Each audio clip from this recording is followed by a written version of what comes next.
let the words of my mouth and meditations of my heart be a true reflection of your love. Amen. Amen. I'm part of Mother Kathleen's Preaching Guild, and we have to record sermons to be peer-reviewed, so thank you for your patience. Okay, so good morning. Hopefully you all remember my name by now, but for those of you that don't, tell everyone what's the trick for remembering my name. Who stole it? Amazon. Yeah, I'm Alexa, the original. I know everything. Just kidding. So today, when we celebrate three wise men coming, and actually the last 4 weeks, to me is about gifts. Here's what I want you to take away from my sermon. How to make everything a gift. The best gift the wise men brought Jesus and Mary and Joseph, and the best gift we can give back to God. The word gift seems a lot like the word love to me. We have several different ways to describe different kinds of gifts, but only one word for them in English. The dictionary gives two meanings. They're both nouns. The first is a thing willingly given to someone without payment, a present. The second is a natural ability or talent. What makes a gift good or bad? What's the best kind of gift to give and receive? Is it something you can hold on to, or is it something less tangible? What kind of gifts are you most wishing for? Did you get it this Christmas season? Sometimes the best kind of gift is a present that is so exactly what you've been wishing for that everything inside you just jumps with joy when you get it. My son got one of those this Christmas from his aunt and uncle. It was a Bakugan, I don't know. He was so excited about it, though, he bounced over to his aunt to give her a hug, and in his excitement, he knocked over her cup of water. And it went all over the nativity scene. Yeah. Somebody yelled, "Don't let baby Jesus drown!" And someone else said, "Oh wait, he's fine. He walks on water." William Paul Young, author of The Shack and Lies We Believe About God, my theological hero and friend, I can't believe I can say that, in a conference where I met him, told me the best gift he has ever given himself is letting go of expectations. Expectations of others and how things are supposed to happen usually just disappoints you. He says when you let go of expectations, then everything can be a gift. So I ask you to let go of your expectations of who and what the wise men were and follow along with me through my questions. I have a lot of questions. Just ask Lynette. She's my EFM mentor. But hopefully these questions give you something fun to think about this week. Did you know these three wise men, also known as magi, most likely refer to Persian priests? And actually, our root word in English for magician comes from this root. But these wise men are not today's sleight of hand performers. They're mathematicians, astronomers, and astrologers. They were of noble birth, well-educated, wealthy, and influential. Unfortunately for me, digging into scripture doesn't hold much more insight into these wise men to answer all of my questions. Church tradition offers more, giving them names and countries of origin and saying who brought what gift and what that gift meant. But I wish I could know more about the experience that they had. So to do this, I play a game from one of my favorite books, To Kill a Mockingbird. Do you know that book? Atticus Finch says to his daughter, "If you learn a single trick scout, you'll get along a lot better with all kinds of folks. You never really understand a person until you consider things from his point of view, until you've climbed into his skin and walked around in it a little." So let's try to put ourselves in place of the people in this story. Let's start off with the wise men, the magi. They discovered the Star of Bethlehem.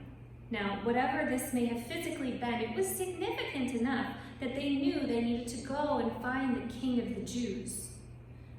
What was going through their minds when they prepared for this journey? Did their families support them, or did they think they were wasting their time looking for looking into a scripture from another religion. Perhaps their families were just as excited at the prospect of them finding someone so important. What kind of expense would this have cost them to travel so far? If they truly had about 12 magi, servants, cooks, guards, that's quite an expense to feed people just for months.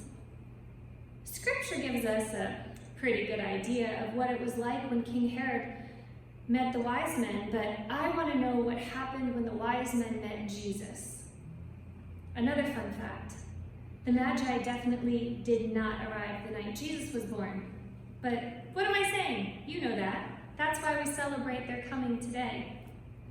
But did you know they probably didn't come until Jesus was between 8 months and 2 years old? King Herod thus said, "Kill everyone 2 and under." I wonder if they stayed in the area a while to be with Jesus, or if they had to turn around and go home right away. If Jesus was closer to 2 years old, they could have had some fun interactions with him. What might a 2-year-old Jesus say? But then that makes me wonder, did they have an interpreter, or did they know multiple languages? I wonder if meeting Jesus changed something in their heart, and if they were sad to leave him. I would be. I wonder if they lived in any fear that telling their story back home might endanger this young Jesus, that word might get back to King Herod, and that Jesus could be tracked down. Did they share their story with those only in their close family? Did they wait to share until he started his ministry? Did they do their best to keep track of Jesus throughout the years? I would. Now I wonder what this must have been like for Mary and Joseph. By this time, scripture says the Magi find them in a house, not waiting by a manger anymore. So here they come in their daily routines, and one day, here are these strangers. And off the bat, they can probably tell that they're wealthy by their fine clothes. Then these wise men tell the Magi who they are and why they're here, and offer them gifts.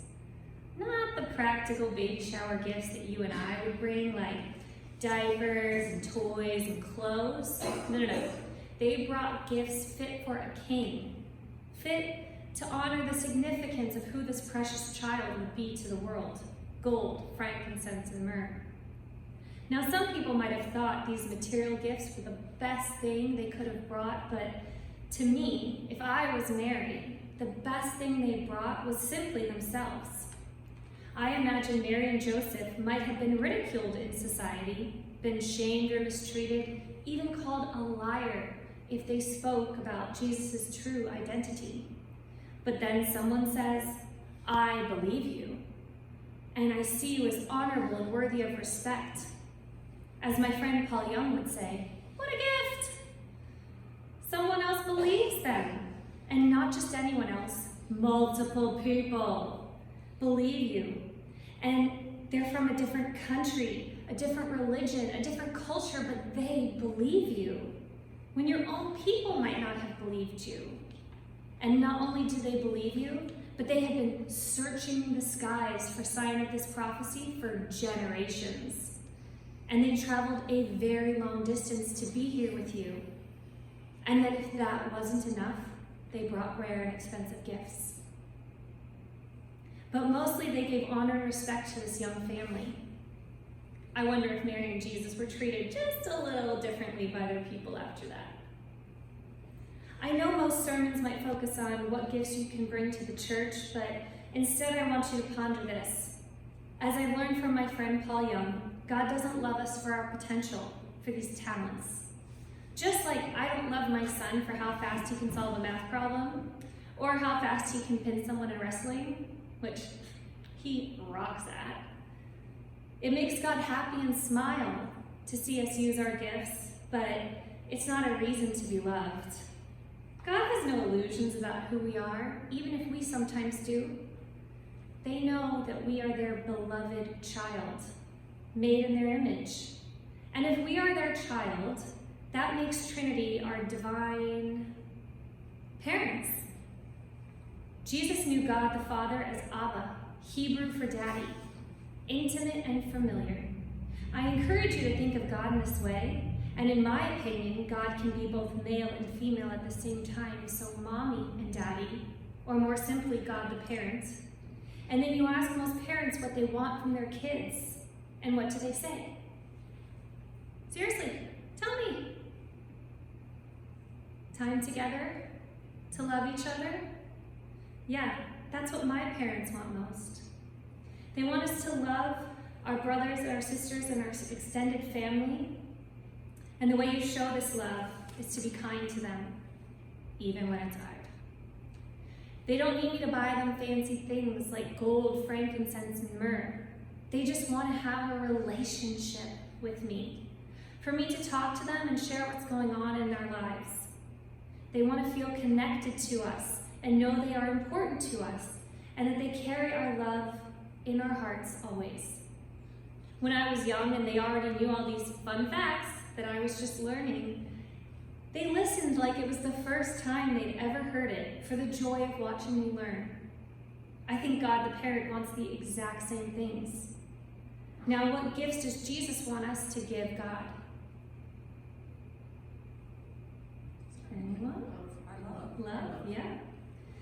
And we have the benefit of knowing because he told us, no guesswork, to love your Lord your God with all your heart and soul and mind, and to honor your father and mother and love your neighbor as yourself. So I challenge you today to remind yourself that the most precious gift you can give to God and Jesus is a relationship with you. Talk to God, Abba, in your head or out loud. And if this doesn't come easily for you, just try starting each morning saying, "Good morning, God," and list all the things you have planned for the day. The more you talk to God, the more I think you'll find God is an excellent listener who never interrupts.